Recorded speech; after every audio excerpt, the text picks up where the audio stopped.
Hello and welcome to the Daily Meal for Thursday, the 22nd of January 2026. In today's Millwall news, another day, another link to a Sheffield Wednesday player. It seems we are going through the bargain bin looking for players. This is from the Sheffield Star via msn.com. Rangers and Wrexham set for transfer moves on Sheffield Wednesday senior man Yann Valery amid wide interest. So you notice there, Rangers and Wrexham are in the headline, and we are, sublimated to the phrase wide interest. So yeah, Yann Valery. Now I mentioned him before. I think in the summer, because I was going through their squad. I think the only one that would be half decent is this guy because he's a right back. Like, we would take him. The deal would make sense. Everyone's saying Barry Bannon. The guy's 36 years old. Like, if we sign him, you need your head examined, really. I mean, to some extent.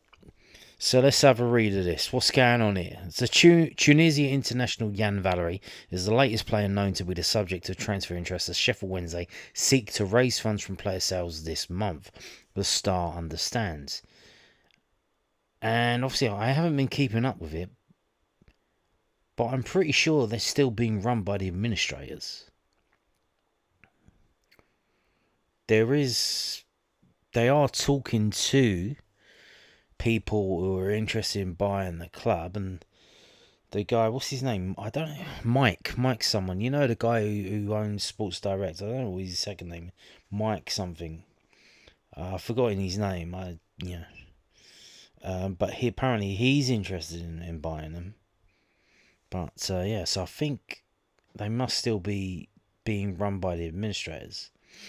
The Owls are hoping to recoup transfer fees to safeguard against any threat of the administration process being extended and the financial hurdles that would present. So the January transfer window presents the final chance for administrators to do so, and the player exits from a threadbare squad are likely.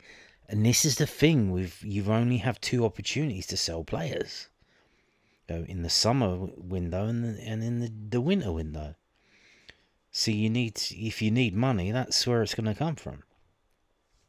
As revealed by the Star, youngster Yiso Alao is close to sealing a six-figure switch to Chelsea, while the club knocked back a bid for Bailey Cadamarteri from Scottish outfit Hibernian. Interest in the young forward remains, while skipper Barry Bannon considers his future amid interest from a host of clubs. Other players are also of admiration. The Star understands versatile senior man Yann Valery is another player with serious interest from elsewhere, and can reveal that Rangers and Wrexham are among the clubs expected to make bids before the window is out. But they haven't yet. We've got, a week? Just over a week. It finishes on Monday the 2nd. So we've got a week and then 3 days. Because a week takes us to Friday, and then you've got Saturday, Sunday, Monday. Let's click on this. Millwall, who are believed to also hold an interest in both Bannon and Cadamarteri, are also believed to be among a number of admirers. And this is in Yann Valery. Glasgow Rangers are managed by former Owls boss Danny Rowell, who was the central consideration in Valery's decision to join Wednesday in the summer of 2023 after they shared time together at Southampton. It's understood that Rangers also made an inquiry as to the availability of Wednesday defender Max Lowe earlier in the transfer window. The Star understands Wrexham has been interested in Valery last summer as players considered their options amid the prospect of contract walkouts. That's what it was. That was when because what's his name left? The guy. What's his name? Josh Windass. He left. Because they didn't pay his wages, you're entitled to walk away from your contract. You can rip it up and walk away. And it was at that point when I said, okay, all of these players haven't been paid. They can walk away. Should we look at be signing any of them? And that's when I mentioned Valery. That's what that was. Now I remember. The 26-year-old, who manager Henrik Pedersen admitted could miss out on this weekend's trip to Bristol City for injury, is a hugely important figure for the struggling side, having played 21 times across a range of positions either side of his involvement in the African Cup of Nations. So he's injured at the moment, so, perfect signing for us, Speaking ahead of speaking ahead of the trip to Bristol, Pedersen said, "There's been a bid for Bailey and there's been a bid for Yissa, and this is all that I know. I know there's a lot of interest from more of our players. There will be more interest, of course there will. Let's see what happens. Right now, I don't know any more. I can only say I really, really, really hope we can keep our players, because we don't have many. It could be nice to keep a few who we have." But why though? Why? You're getting relegated anyway. Now you'd say, well, the integrity of the league, they managed to put up a good fight to some extent, because we all expected they would be really bad, and they have managed to put out a decent team. But they will be getting relegated. So the only thing that you got the players there playing, and they're playing, to attract interest from other clubs when they get relegated, because they'll be moving on in the summer anyway. So this is the thing. Whenever the summer window opens, you can do the deal then. And at that point, if they're still in trouble, as mentioned at the start of the story, why they're looking to sell players now is because they're not sure how the administration thing is going to go. It might go past next summer into the next season, and then they're going to have to prove that they have the money to last until the end of the season in League One. So they're going to have money in the bank to show that they can do that. But then, if they are still in administration come, was it June the 1st? Is that when the summer window opens? Roundabout then, no? You can make a bid straight off the bat. You can go in with a bid. So, but yeah. But we seem to be linked with 3 Sheffield Wednesday players now. So it does seem that, they've been speaking to people behind the scenes, the administrators, saying we're open to offers for our players because we need some money. Now, I don't know how many clubs in the Championship have directors of football. We do. We have Steve Gallen. So it would be easy for them to just call up Steve Gallen and have a conversation with him, say, this is off the record, don't spread this around, but we are interested in selling any of our players at the right price. All of our players are up for sale, but that's off the record, don't tell anyone that. Whereas, if your club doesn't have a director of football, you can't. Who are you going to tell? You're going to talk to the manager? You're going to talk to the chairman? You're going to talk to people, and that's just going to leak out, because then they have to tell the other person who actually does the transfer dealings. Whereas if you got a director of football, okay, he's the one who deals with the transfers. All I have to do is call him up, have a little private conversation with him, and that's that. Because I'm sure if they would have sent out a memo to all Championship teams saying, for attention, all Championship teams, Sheffield Wednesday are in a position to accept any reasonable offers to our players. That if they would have done that, it would have come out. So, but there you go. Now, moving on to this from the southernnews.co.uk, published today on a Thursday. Did you pick up your copy? Why not? Okay. Get it tomorrow on Friday or on Saturday morning when you're at the supermarket. Mill boss explains why minutes are still being managed and the timing of changes in Coventry City loss. Yeah, this was a point that I brought up the other day, although I'm not a mind reader. This was obviously clearly from the post-match press conference, but it was something that I was a point of contention for me. Is why were the substitutions so late? Well, one of them came earlier, the Denor one, but Alex Neil said he's still having to manage some players' minutes following Mill's 2-1 loss to Coventry City on Tuesday evening. Neil made 2 changes to the side that beat Watford 2-0 3 days earlier, with Zach Sturgeon, Macaulay Langstaff replacing Alfred Doughty and Casper Denor. Josh Coburn again started on the bench after scoring in his first 2 games back from injury. Mill took the game to the league leaders at the CBS Arena, coming back from a goal down to draw level in the first half, then squandering several opportunities to take the lead in the second before Haji Wright scored a late winner.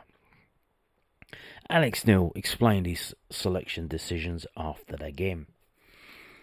Tonight we took Alfie out. We spoke about tonight and reduced injuries and all that sort of stuff, and that was the reason Alfie didn't play, so it's nothing to do with his performance. I thought he was brilliant last game. Casper, we need to protect because he haven't had enough minutes. So again, he's one that I'm reluctantly putting on the pitch. And Josh Corburn's another. If he started tonight, he probably can't start a weekend. We're managing minutes to keep the squad fit because the season's not going to be defined tonight. It's going to be defined over the next 18 games. We need to try and keep everybody fit if we can. So I've got that to chop and change about a little bit. Interesting there. Did you see that? Josh Coburn is another one. If he would have started tonight, he probably can't start at the weekend. Josh Coburn's going to start against Charlton. Will he be playing with Ivanovic? Is it 2 up front against Charlton? Are we going to try and put them to the sword? Is it going to be bosh, bosh, bosh?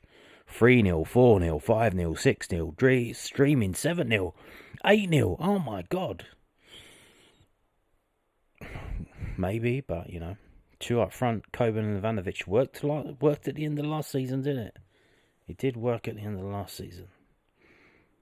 We're managing minutes to keep the squad fit because the season's not going to be... Oh, yeah, I read that. Listen. We'll be stronger as the weeks go by if we can keep them all fit. But it's just at the moment, not everybody is fully up to speed. Neil made his first change in the 74th minute, introducing Denor in place of Turno Ballo before making 3 further substitutions after Wright's strike. He was asked by News at Denver whether the timing of those changes was influenced by players not being fully up to speed. To a certain extent, but like I said, up until they scored the goal, all the moments were in our favour, so if we had the flow of the game, we didn't need to make the changes to that stage. Then once they got the goal, naturally that changes. Well, no, it was very visible. Obviously, I wasn't at the game. I wasn't standing on the sideline. I was watching on TV. On Sky Sports Plus. Very clear that once they made those 3 substitutions, that it switched. There was a switch. They were switched on. And like I said, pretty sure that they faked an injury to have the players go over to the sidelines so Frank Lampard could tell them, look, this is what we're going to do. Which, the reason why he would have done that, because obviously, if you're going to make changes, they're usually pre-planned. You know what's going to go, okay, this player's, you're going to come off for him, we might do this, we might do that, etc., etc., But if they have unplanned changes they're gonna make, then they'll have to communicate that in the minute. And I think they did that with a fake injury, but it is what it is. Gamesmanship, it's all around, isn't it? But like I said, Millwall should have had someone standing there listening to them saying, "You're right, lads. Keep going. Don't mind me. I'm just standing on the pitch of a football game that I'm playing in." What are they going to do? Like I said, if they push you away, red card, fall over, get them sent off, red card. If they want to play games, you can play games too. That's how it works. Now, moving on to this. Southwarknews.co.uk. Romain Esse admits celebrating his goal against former club Millwall wasn't the best. Coventry City winger Romain Esse, well, he's on loan. He's He's not Coventry City, is he? Celebrating in front of the Millwall away supporters, ill-judged after scoring against his former club. SA20 reacted quickest after Adji's right header was saved to turn the ball over the line and give the Sky Blues the opening goal inside 11 minutes before dancing and gesturing in front of the travelling support. The 20-year-old came through the Lions Academy and made 66 first-team appearances before moving to Crystal Palace last January, netting Millwall a record fee of £14.5 million.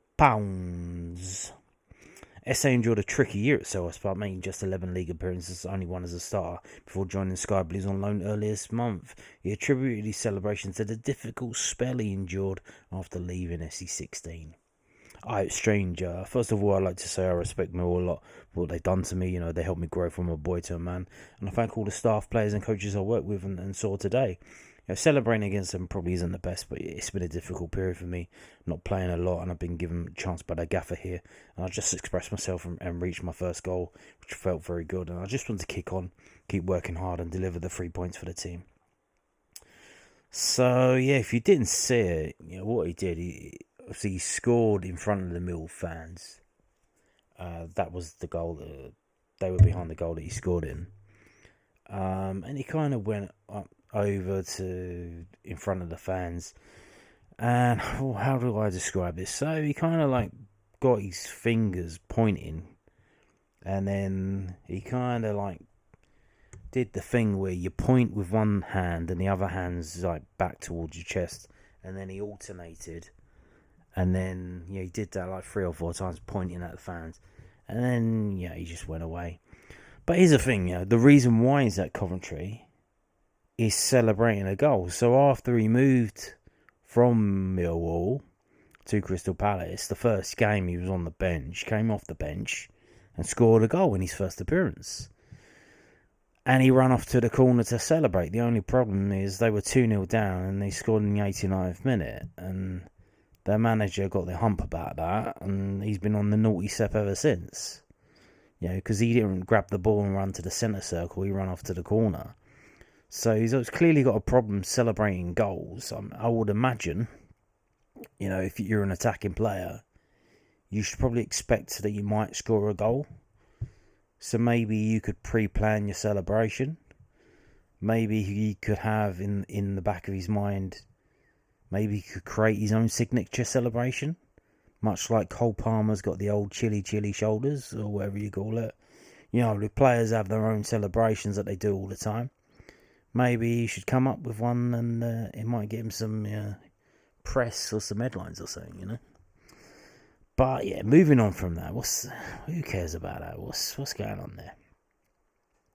Let's have a look at the transfers that have been done today. These are done deals. No rumours, no speculation. These are deals that have been done, announced as done today. So, as usual, this is from bbc.co.uk. We have in the Football League, Swansea have loaned in Gustavo Nunes from Brentford. West Brom signed Max O'Leary from Bristol City, so another sideways move in the Championship.